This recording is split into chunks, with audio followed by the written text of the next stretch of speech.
నమస్తే. శ్రీ మాత్రే నమః. శ్రీ గురుభ్యో నమః. మన ఖగోళంలో ప్రతి నిమిషము ఏదో ఒక గ్రహాల సంయోగము, గ్రహాలతో కలిసి ఉండడం వల్ల రాజయోగాలు, మహారాజయోగాలు ఇలాంటివన్నీ ప్రతి క్షణము ప్రతి నిమిషము జరుగుతూనే ఉంటాయి. అయితే వీటితో పాటుగా మనకి గ్రహణాలు కూడా అప్పుడప్పుడు సంభవిస్తుంటాయి. అయితే ఈ 2025 సంవత్సరంలో మనకి మార్చి నెలలో 2 గ్రహణాలు, సెప్టెంబర్ మాసంలో మరొక 2 గ్రహణాలు సంభవించబోతున్నాయి. అయితే మార్చి 14న ఒకటి, మార్చి 29న ఒకటి 2 గ్రహణాలు కనబడబోతున్నాయి. సూర్యగ్రహణాలు, చంద్రగ్రహణాలు. అయితే వీటితో పాటుగా మనకి అన్ని గ్రహణాలు మన భారతదేశ ప్రకారం చూసుకున్నట్టయితే అన్నీ మనకి కనపడవు.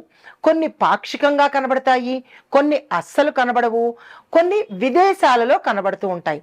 అలాంటప్పుడు మీకు సందేహం రావచ్చు, పాక్షికంగా కానీ లేదా మనకి కనబడకపోయినా కానీ మనం ఆ విధి విధానాలు పాటించాలా అంటే తప్పనిసరిగా పాటించుకోవాలి. మనకి కనబడినా కనపడకపోయినా, కనబడితే ఉండే తీవ్రత కన్నా మనకి ఎక్కువ తీవ్రత ఉంటుంది కనబడితే, కానీ కనబడకపోతే తీవ్రత తక్కువ ఉంటుంది. కాబట్టి మనకి తెలుస్తుంది. కాబట్టి మనము కొంత పరిహారాలు కనుక పాటించుకోవడము, కొంత నియమ నిబంధనలు పాటించుకోవడం జరిగితే కనుక వాటి వల్ల వచ్చే దుష్ప్రభావాలు కానీ దోషాలు కానీ మనం తప్పించుకున్న వాళ్ళం అవుతాము. అయితే ఈ 2025లో మనకి మొత్తం 2 సూర్యగ్రహణాలు, 2 చంద్రగ్రహణాలు. అయితే మార్చిలో కనిపించేది అంటే మార్చి 14వ తారీఖున కనిపించేది సంపూర్ణ చంద్రగ్రహణము. కానీ అది మన భారతదేశంలో కనిపించట్లేదు. మన ప్రేక్షకులు దేశ విదేశాల్లో ప్రపంచం మొత్తం ఉంటారు. కాబట్టి ఏ దేశంలో ఉండేవాళ్ళు ఈ నియమాలు పాటించుకోవాలి అనే అంశంలో ఈ చంద్రగ్రహణము యూరప్, అమెరికా, ఆఫ్రికా, పసిఫిక్ ప్రాంతాల్లో కనిపిస్తుంది. మన భారతదేశంలో కనిపించట్లేదు. ఈ ప్రాంతాల్లో ఎవరైతే నివసిస్తున్నారో మన వ్యూవర్స్ అంటే మన ప్రేక్షకులు, వారు తప్పనిసరిగా నేను చెప్పబోయే పరిహారాలు, జపాలు, హోమాలు అక్కడ మీ శక్తి అనుసారము మీ పరిసరాల్లో దొరికే అవకాశాన్ని బట్టి మీరు తప్పనిసరిగా పాటించుకోండి. అయితే మార్చి 29ని పాక్షిక సూర్యగ్రహణం ఇది. అయితే ఇది భారత కాలమాన ప్రకారము, అంటే ఇది మన భారతదేశంలో కనిపిస్తుంది. చాలా జాగ్రత్తలు తీసుకోవాలి. అందులో సూర్యగ్రహణము పట్టపగలు సమయము. అయితే ఈ సమయం మనకి మన స్టాండర్డ్ టైం ప్రకారము, ఇండియన్ స్టాండర్డ్ టైం ప్రకారము మధ్యాహ్నం 2:21 నుంచి సాయంత్రం 6:14 వరకు ఈ సూర్యగ్రహణం మన భారతదేశంలో కనబడుతోంది. దీనితో పాటుగా అయితే మార్చి 29వ తారీఖు 2025 సంవత్సరంలో పాక్షిక సూర్యగ్రహణం రాబోతోంది. అయితే ఇది భారత కాలమాన ప్రకారము మధ్యాహ్నం 2:21 నుంచి సాయంత్రం 6:14 వరకు ఉంటుంది.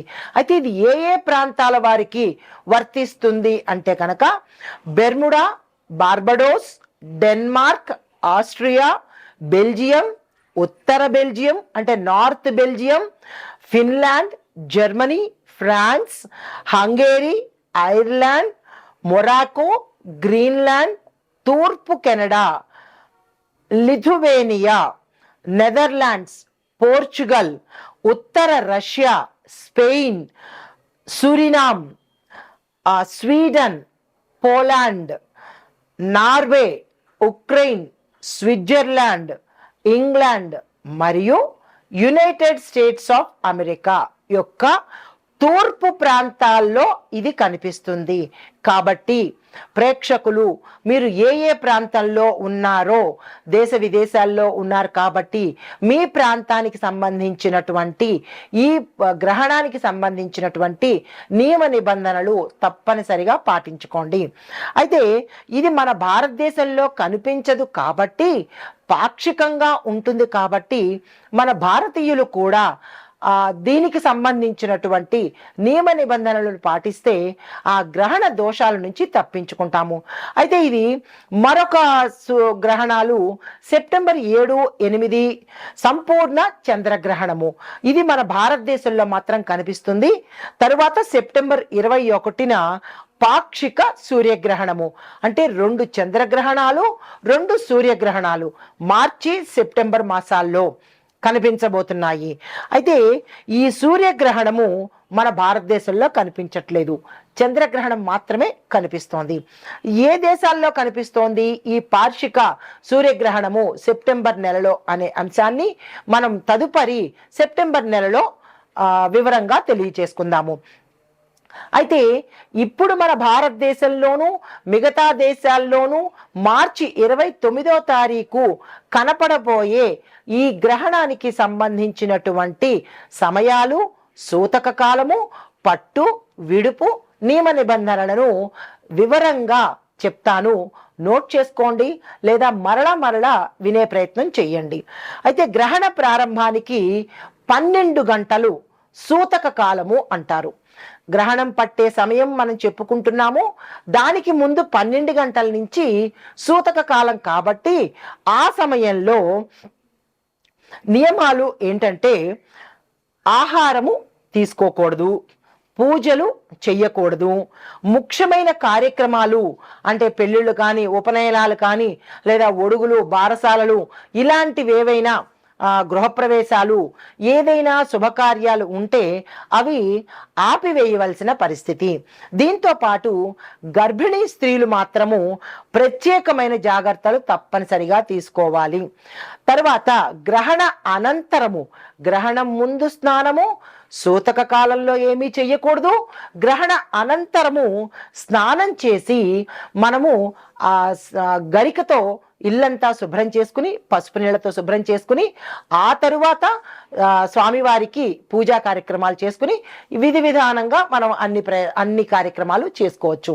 అయితే గ్రహణానికి పట్టే సమయం మనకి తెలుస్తోంది కాబట్టి ప్రతి ఒక్క తినే పదార్థం మీద కానీ ఊరగాయల మీద కానీ మన తినుబండారాలకు సంబంధించినటువంటి అన్నిటి మీద దర్భలు కనుక వేసినట్టయితే ఆ సమయంలో ఆ ఆహార పదార్థాలకి ఏవైనా దోషాలు అంటుకుంటే అవి తిన్న మనకి ఆ దోషాలు కూడా అంటుకుంటాయి. కాబట్టి ఈ గ్రహణ సమయంలో దర్భను లేదా గరికను తీసుకొచ్చి మీ గృహాల్లో ఏవైతే తినుబండారాలు ఉంటాయో, ఎక్కడైతే మీరు తినుబండారాలు స్టోర్ చేసుకుంటున్నారో ఆ ప్రాంతాల్లో తప్పనిసరిగా దర్భను గరికను వేసుకోండి. దర్భ అంటే ఎండుగడ్డి, గరిక అంటే పచ్చగడ్డి. దర్భ దొరకని వాళ్ళు పచ్చగడ్డి వేసుకున్నా తప్పులేదు. అయితే ఈ గ్రహణ ప్రభావము మనకి దేశ కాలమాన పరిస్థితుల మీద, ఆర్థిక వ్యవస్థ మీద, రాజకీయాల మీద, ఆరోగ్యం మీద, అన్ని రాసుల మీద, అన్ని వ్యవస్థల మీద, అన్ని రంగాల మీద ఈ ప్రభావం పడుతుంది. అంటే ప్రపంచవ్యాప్తంగా ప్రతి దానికి ప్రతి అంశానికి ఈ గ్రహణం అనేది దాని దోషాలు ఉంటాయి. కాబట్టి తప్పనిసరిగా ఏముందిలే, సైన్స్ ప్రకారం చూసుకుంటే ఆ సూర్యుడికి చంద్రుడికి మధ్యలో భూమి వస్తుంది, లేదా సూర్యుడికి చంద్రుడికి మధ్యలో వీడు వాళ్ళు వెళ్తారు అని నాన్సెన్స్ గోన్సెన్స్ అనుకుని మీరు వదిలేసినా, లేదా ఏంట్లే సైన్స్ ముదురుతున్నా ఇంకా ఇలా పాత చింతకాయలు అనుకుని వేళాకోళం చేసినా దాని ప్రభావాలు తరువాత ప్రతి ఒక్క జ్యోతిష్కుడికి ఫోన్ చేసి అయ్యా మేము ఈ బాధలు పడుతున్నాము, అయ్యా మేము ఈ బాధలు పడుతున్నాము, ఈ ఇబ్బందులు పడుతున్నాము అని ఫోన్ చేసే పరిస్థితి నుంచి తప్పించుకుంటారు. ఎందుకంటే గ్రహాలతో జ్యోతిష్యంతోనూ అది ఆడుకునే వ్యవహారం కాదు, వెటకారం చేసే వ్యవహారం అంతకన్నా కాదు. దాని తీవ్ర పరిణామాలు మనమే అనుభవించాలి, ఎవరో అనుభవించరు. కాబట్టి తప్పనిసరిగా మరీ చెబుతున్నాను, గ్రహణ సమయాల్లో చెయ్యవలసిన పని తప్పనిసరిగా చేసుకోండి.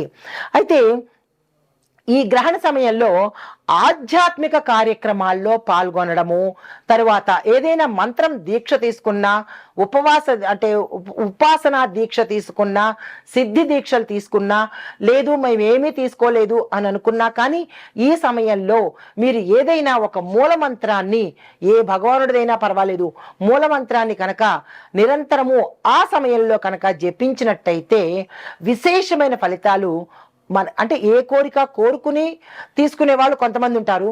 కోరిక లేకుండా కనుక ఆ సమయంలో మీరు దీక్ష తీసుకోవడము లేదా ఇన్నిసార్లు జపం చేసుకోవడము కనుక చేసినట్టయితే విశేషమైన ఫలితాలు పౌర్ణమి సమయంలోనూ గ్రహణ సమయంలోనూ కనుక మీరు ఏది చేసినా కానీ లక్షింతలు ఫలితాన్ని మీరు పొందబోతారు. అది మంచి చేసినా వెటకారం చేసినా కానీ ఆ ఫలితం తత్సమానంగా వచ్చి తీరుతుంది. కాబట్టి మంచి చేసే ప్రయత్నం తప్పనిసరిగా చేసుకోండి. అయితే ఈ సూచనలు అందరికీ వర్తిస్తాయి, గోచార రీత్యా చెప్పే సూచనలు కాబట్టి ఇవి అందరికీ వర్తిస్తాయి. కానీ మీ వ్యక్తిగత జాతకంలో మేషాది ద్వాదశ రాశుల వారికి ఎలాంటి పరిహారాలు తీసుకోవాలి, అసలు మీ జాతకంలో ఈ గ్రహణ ప్రభావము ఏ స్థానంలో ఉంటుంది, ఒక్కొక్కరికి ఒక్కొక్క స్థానంలో ఉంటుంది. కొంతమందికి వ్యయ స్థానంలోను, కొంతమందికి కుటుంబ స్థానంలోను, కొంతమందికి ఆరోగ్య స్థానంలోను, కొంతమందికి పితృ మాతృ కర్మ, ఇలా 12 స్థానాల్లో ఏ స్థానంలో మీకు ఈ గ్రహణ ప్రభావం ఉండబోతోంది అనే అంశాన్ని మీ వ్యక్తిగతంగా తెలుసుకునే ప్రయత్నం చేయండి. మాకు అది తెలియదు అని అనుకున్న వాళ్ళు నేను చెప్పిన ఈ గోచార రీత్యా ఫలితాలను, ఈ పరిహారాలను తప్పనిసరిగా పాటించుకోండి. అయితే ఈ గ్రహణ కాల సమయంలో మన భారతదేశంలో చూపిస్తుంది కాబట్టి నేను ఈ ప్రభావము ఏ ఏ అంశాల మీద వారికి అంటే వారికి తగులుతోంది, అంటే ఈ ఎఫెక్ట్ ఏ రంగాల్లో ఉన్న వాళ్ళకి తగులుతోంది అంటే కనుక ముఖ్యంగా విద్య, ఉద్యోగము, వ్యాపారము, ఆరోగ్యము, కుటుంబము, ఆర్థికము, రాజకీయము, కళారంగాల్లో ఉన్నవారికి, అంటే మొత్తంగా ఏ రంగంలో ఉన్నవారికైనా సరే ఈ ఇంపాక్ట్ అంటే ఈ ప్రభావము పడుతుంది. కాబట్టి చాలా జాగ్రత్తలు తప్పనిసరిగా తీసుకోండి. గ్రహణాలను కానీ గ్రహాలను కానీ తక్కువగా అంచనా వేయకండి, దాని ప్రభావం కూడా అంతగానే ఉంటుంది. ఈ విషయాన్ని గమనించుకొని మేషాది ద్వాదశ రాశుల వారికి నేను చెప్పబోయే ఫలితాలు, పరిహారాలు తప్పనిసరిగా పాటించుకుని ఈ గ్రహణ సమయంలో కనుక మీ ఇష్టదైవాన్ని కానీ లేదా మీరు మంత్రం తీసుకున్నట్టయితే గురుముఖంగా కానీ ఏదైనా మంత్రం తీసుకున్నట్టయితే దాన్ని తప్పనిసరిగా చదివే ప్రయత్నం చేయండి. తదుపరి అంశాలతో మళ్ళా కలుస్తాను. మనకి 2025 మార్చి 29న మనకి గ్రహణం ఏర్పడబోతోంది. అయితే ఈ గ్రహణాలు సూర్యగ్రహణం మనకి భారతదేశంలో పాక్షికంగా కనబడుతోంది. అయితే ఈ గ్రహణాల యొక్క ప్రభావము మనకి ప్రతి అంశంలోనూ కనబడుతోంది. ప్రతి రంగంలో ఉన్న వారికి భారతదేశంలో కావచ్చు, ఇతర దేశాల్లో కూడా ప్రతి ఒక్క దేశంలోనూ ఈ యొక్క గ్రహణం తాలూకా శుభాలు అశుభాలు కూడా ఉంటాయి. కాబట్టి చాలా జాగ్రత్తలు తీసుకొని ఏం చెయ్యాలి, ఏం చెయ్యకూడదు అనేది నేను ముందు చెప్పి ఉన్నాను. కాబట్టి తప్పనిసరిగా అవి చేసుకోండి. ముఖ్యంగా చేయవలసినది దైవ ప్రార్థన, మంత్రసిద్ధి చేసుకోవాలి. పూజలు నిషిద్ధము. గర్భిణీ స్త్రీలు, పసిపిల్లలు జాగ్రత్తగా ఉండండి. తరువాత మీ యొక్క ఆహార పదార్థాల మీద దర్భను కానీ గరికను కానీ ఉంచండి. గ్రహణానికి 12 గంటల ముందు సూతక కాలం అంటారు. ఆ సమయం నుంచి 12 గంటలు లెక్కించుకోండి.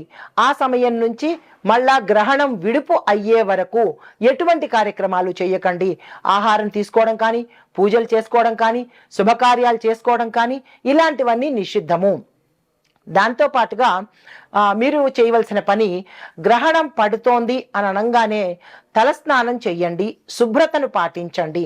మళ్ళా గ్రహణం విడిపోయింది అనగానే మళ్ళా తలస్నానం చేసి అప్పుడు ఇల్లు శుభ్రం చేసుకొని అప్పుడు మీ యొక్క పూజా మందిరంలో దీపం వెలిగించుకొని పూజను కనుక ప్రారంభించినట్టయితే, అంటే దేవుడిని పూజా మందిరాన్ని శుభ్రత చేసుకుని సంప్రోక్షణ చేసుకుని అప్పుడు మళ్ళా మీ యొక్క పూజను ప్రారంభించినట్టయితే సత్ఫలితాలు పొందే అవకాశం ఉంది. సైన్స్ పరంగా ఇది నాన్సెన్స్ అనుకుంటే దాని తలక ఫలితాలు కూడా నాన్సెన్స్ లాగానే ఉంటాయి. అది కూడా మనమే అనుభవించవలసి వస్తుంది. కాబట్టి గ్రహణాన్ని నిర్లక్ష్యం చెయ్యకండి. అయితే ఈ గ్రహణంలో అంటే ఈ గ్రహణ సమయంలో మేషాది ద్వాదశ రాశుల వారికి ఎలాంటి ఫలితాలు ఉంటుంది, అది ఈ గ్రహణం అనేది ఒక్కొక్క వ్యక్తి మీద, ఒక్కొక్క రాశి మీద, ఒక్కొక్క రంగం మీద ఒకే ఫలితాలు చూపించవు. అంటే వారి వారి యొక్క జన్మ లగ్నాన్ని బట్టి, జన్మ జాతకాన్ని బట్టి, వారి యొక్క నక్షత్రాన్ని బట్టి, రాశులను బట్టి వివిధ రంగాల వారికి ఒక్కొక్క ఫలితాలు ఇస్తాయి. కానీ ఒకే ఫలితాలు మాత్రము ఇవ్వవు. అది గమనించుకోండి. తదుపరి రాశి కన్యా రాశి. ఈ కన్యా రాశి వారికి ఈ గ్రహణ కాల సమయంలో ఎలాంటి ఫలితాలు ఏ ఏ రంగాల వారికి ఇస్తోంది అంటే కనుక, ఉద్యోగస్తులకు చూసినట్టయితే విపరీతమైన ఒత్తిడి, స్థానచలనాలు, కొంతమంది ఉద్యోగాలు మానేయడాలు, మరికొంతమంది ఐటీ దాడుల్లో ఇరుక్కోవడము, గతంలో చేసిన తప్పులు ఏవైనా ఉంటే ఈరోజు బయటపడే అవకాశం ఉంది. స్థిరత్వం కోల్పోతారు. ఉద్యోగం పోయే పరిస్థితి కొంతమందికి ఉంటుంది, ఉద్యోగం రాని పరిస్థితి కొంతమందికి ఉంటుంది. ఇది అన్ని రంగాల వాళ్ళకి, అంటే ప్రభుత్వ ప్రైవేటు రంగాల్లో పనిచేసే వాళ్ళకి, ఐటీ రంగంలో పనిచేసే వాళ్ళకి, ఏ డిపార్ట్మెంట్లో పనిచేసే ఉద్యోగస్తులకైనా ఇట్లాంటి డిస్టర్బెన్సెస్ ఉంటాయి. కాబట్టి జాగ్రత్తలు తీసుకోండి. దీంతో పాటుగా వర్తక, వ్యాపార, వ్యవసాయ, వాణిజ్య, పారిశ్రామిక రంగంలో ఉన్న వారికి పెట్టుబడులు కానీ, విస్తరణ కానీ, పేరు చేంజెస్ కానీ, లేదా కొత్తగా వ్యాపారంలోకి రావడానికి ముహూర్తాలు పెట్టుకోవడం కానీ, ఇలాంటివన్నీ ఈ సమయంలో నిషిద్ధము. చెయ్యకండి. చేస్తే కనుక వీటి ఫలితాలు ఉత్తరోత్తర అనుభవించే పరిస్థితి గోచరిస్తుంది. చాలా జాగ్రత్తలు పాటించండి. ఈ సమయంలో మీరు చేయవలసిన పని మాత్రము సూతక నియమాలు పాటించండి. ఆహారాల మీద దర్భలు, గడికలు వెయ్యండి. గర్భిణీ స్త్రీలు ఉంటే కనుక వాళ్ళు విశ్రాంతి తీసుకునే ప్రయత్నం చేయండి. జాగ్రత్తలు పాటించుకోండి. కుటుంబంలో అన్యోన్యతను ఈ ఒక్కరోజు, ఈ సమయంలో అన్యోన్యతను ప్రదర్శించే ప్రయత్నం చేయండి. సంయమనం పాటించుకోండి. ఉపాసన అంటే ఏదైనా మంత్రం చదువుకునడం కానీ, దీక్ష తీసుకోవడం కానీ, గ్రహణ సమయంలో మనం ఏ పని చేసినా మంచి కర్మ కానీ, చెడు కర్మ కానీ లక్షింతలు మనకి తిరిగి వచ్చే అవకాశము, అంటే ఒక తప్పు చేస్తే 1,00,000 దోషాలు మనకి అంటుకునే అవకాశం కనబడుతోంది. కాబట్టి చాలా జాగ్రత్తలు ఈ సమయంలో పాటించుకోండి. దీంతో పాటు మీకు చెప్పదగిన పరిహారాలు, గణపతిని తప్పనిసరిగా ఈరోజు పూజించుకోండి. దీంతో పాటు గోపూజను కనుక చేసినట్టయితే ప్రదోష సమయంలో, అంటే సాయంత్రం సమయంలో గ్రహణం విడిచిన తర్వాత గోపూజ చేసినట్టయితే కనుక చాలా మంచి ఫలితాలు పొందే అవకాశం ఉంది. దీంతో పాటు వృద్ధాశ్రమానికి వెళ్ళి వృద్ధులకి మీ యథాశక్తి వస్త్రం కానీ, ధనం కానీ, లేదా ఆహారం కానీ మీ చేత్తో మీరు ఇచ్చినట్టయితే కనుక గ్రహ దోషాలు, గ్రహణ దోషాలు కూడా పోయే అవకాశం ఉంది. నమస్తే. అయితే ఈ గ్రహణ ప్రభావాన్ని మనం అనుభవించకుండా తగ్గించుకోవడానికి దానాలు, జపాలు, పూజలు, అంటే గ్రహణం విడిచిన తర్వాత చేసే పూజలు, శుద్ధి కార్యక్రమాలు చాలా తప్పనిసరి. ఇల్లుని శుద్ధి చేయడము, పూజా గది శుద్ధి చేయడము, దేవుణ్ణి శుద్ధి చేయడము తప్పనిసరి. మాంసాహారము, మద్యము ఈ 2 నిషిద్ధము. ఈరోజు బ్రహ్మచర్యం తప్పనిసరిగా పాటించాలి. వీటితో పాటు ఇందాక మనం వృక్షారోహణ అనే అంశాన్ని, ఒక చిన్న మాటను మీకు చెప్పాను. అసలు వృక్షారోహణము అంటే ఏమిటి అనే అనుమానం మీకు రావచ్చు. దాని గురించి వివరంగా చెప్తాను. అయితే వృక్షారోహణము అంటే చెట్లను నాటడము, ట్రీ ప్లాంటేషన్ అంటారు. అయితే ఇది పర్యావరణ పరిరక్షణకు చాలా ముఖ్యమైనది. ఈ చేయడం వల్ల భూమి మీద ఆక్సిజన్ పెరుగుతుంది, అంటే సైంటిఫిక్ రీజన్గా. అది మరి ఆధ్యాత్మికంగా చేసినట్టయితే కనుక భూమి అంటే రాహు కుజ కేతు వీటి యొక్క ప్రభావం నుంచి మనం తప్పించుకునే అవకాశము, వారి యొక్క దోషాలను, అంటే ఆధ్యాత్మిక పరంగా ఫలితాలు ఏమిటి అంటే ఈ గ్రహాల యొక్క దోషాన్ని తప్పించుకుంటాము. మన ప్రాపంచికంగా అంటే మన సైంటిఫిక్గా చెప్పుకున్నట్టయితే ఆక్సిజన్ ఎక్కువగా మనం ఇచ్చిన వాళ్ళం అవుతాము చెట్లు నాటినడం వల్ల. అయితే కాలుష్యం తగ్గుతుంది. వాతావరణంలో వచ్చే ఫ్లక్చుయేషన్స్, మార్పులు కూడా మంచిగా జరిగే అవకాశం ఉంది. అయితే ఈ వృక్షారోపణ చేయడం వల్ల ప్రయోజనాలు ఏంటంటే కనుక వాతావరణం చల్లబడుతుంది, వర్షాపాతం పెరుగుతుంది, దానితో పాటు మట్టి నేల దుర్వినియోగం తగ్గుతుంది. అంటే ఇప్పుడు మట్టి ఇసుకని ఎక్కువగా మనం ఎక్స్పోర్ట్ చేసేస్తూ ఉంటున్నారు, అక్కడి నుంచి ఇక్కడికి, ఇక్కడి నుంచి ఇక్కడికి. ఈ తడిసిన మట్టిని మనం మంచిగా ఉపయోగించుకునే అవకాశం కనబడుతుంది. జీవ వైవిధ్యానికి సహాయపడుతుంది. ఆరోగ్యకరమైన వాతావరణాన్ని ఈ మొక్కలు నాటడం వల్ల మనం పొందే అవకాశం కనబడుతోంది. అయితే ఎలాంటి చెట్లు నాటాలి అనే సందేహం మీకు వస్తుంది. పిప్పల, వేము, తులసి, బిల్వ, బిల్వ అంటే మారేడు, అరటి, ఆమ్ల, ఆమ్ల అంటే ఉసిరి వంటి అంటే ఈ వృక్ష జాతులను కనుక ఏదైనా దేవాలయంలో కానీ లేదా మీ ఇంట్లో కానీ నాటినట్టయితే కనుక పవిత్రమైన మొక్కలుగా చెప్తాం వీటిని. వాటి యొక్క ఫలితం మీకు అందే అవకాశం ఉంటుంది. దీనితో పాటు గ్రహ దోషాలను కూడా, అంటే మనం సైంటిఫిక్గా మంచి ఫలితాలు వస్తున్నాయి, కానీ గ్రహరీత్యా కూడా ఈ నేను చెప్పిన ఈ వృక్షాల తాలూకా గ్రహాలకు అనుకూలంగా ఉండి మీకు మంచి చేసే అవకాశము ఆధ్యాత్మిక పరంగా కనబడుతోంది. అయితే జ్యోతిష పరంగా చూసినట్టయితే కనుక బుధ గ్రహ యొక్క దోష నివారణకు, అంటే ఎవరైనా బుధగ్రహ సంబంధిత దోషాలతో బాధపడుతున్నట్టయితే కనుక తులసి, పచ్చని పళ్ళ చెట్లను నాటండి. తరువాత శనిగ్రహ ప్రభావంతో బాధపడుతున్న వాళ్ళు వేము, పిప్పల ఈ 2 చెట్లను నాటండి. ఇంట్లో కానీ మీ దేవాలయాల్లో కానీ లేదా పరిసర ప్రాంతాల్లో కానీ. తరువాత గురుగ్రహ దోషాలతో ఎవరైనా బాధపడుతుంటే ఉసిరి చెట్టు కనుక నాటినట్టయితే కనుక గురు గ్రహానికి సంబంధించినటువంటి దోషాలు పోయే అవకాశం గోచరిస్తోంది. దీంతో పాటు రవి, మంగళుడు అంటే సూర్యుడు, కుజుడికి సంబంధించినటువంటి ఏవైనా గ్రహ దోషాలు మీ జాతకంలో ఉంటే కనుక బిల్వ చెట్టు అంటే మారేడు చెట్టుని కనుక నాటినట్టయితే ఈ గ్రహాలకు సంబంధించిన దోషాలు మీ జాతకంలో ఉంటే అవి పోతాయి. కాబట్టి ఇప్పుడు నేను చెప్పిన ఈ బుధ, శని, గురు, రవి, మంగళుడు ఈ గ్రహాలు అనుకూలంగా మీ జాతకంలో ఉండాలి అంటే ఈ చెట్లను నాటే ప్రయత్నం తప్పనిసరిగా చేసుకోండి. అయితే సాంకేతిక పరంగా చూసినట్టయితే ఈ మొక్కలు నాటి సంరక్షించి నీళ్లు పోసినట్టయితే కనుక మన తరతరాలు సుఖశాంతులతో ఉంటాయి. గ్రహదోషాలు కానీ పితృదోషాలు కానీ పోయే అవకాశం కనబడుతోంది. నమస్తే.